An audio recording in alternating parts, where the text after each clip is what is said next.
All right, it's Money Monday, and today we're talking about tackling your debt, well, actually how to avoid debt relapse. But before we get into that, me and John were talking about what a great Father's Day weekend we had. Our guest here, Mr. David Seager, had an even better Father's Day weekend. Tell us a little bit about that. Yes, what happened was we welcomed our first grandchild into the family yesterday. Fantastic. Elena Maria Seager was born yesterday, 9:33 a.m. All are doing well. Nice. And born here, so you got to visit, got to see the beautiful baby girl. Most definitely. All right. Everybody's healthy. Everybody's healthy and well. Great Father's Day that was. Sir, thank you.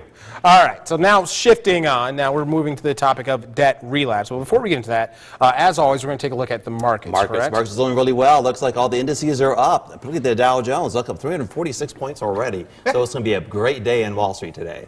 So, great Wall Street's doing great. Main Street, not so well. Lagging behind. It just continues. Ain't that the case? Ain't that the case? All right.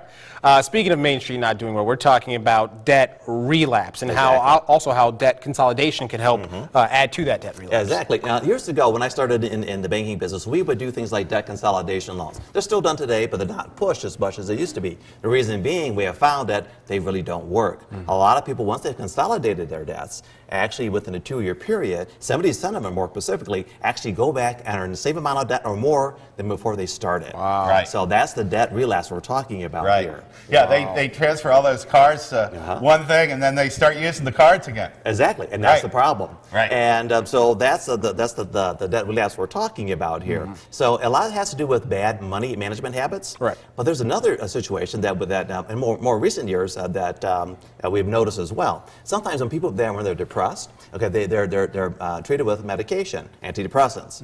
Okay, what that creates for a lot of folks, not everybody, is a condition called hypomania.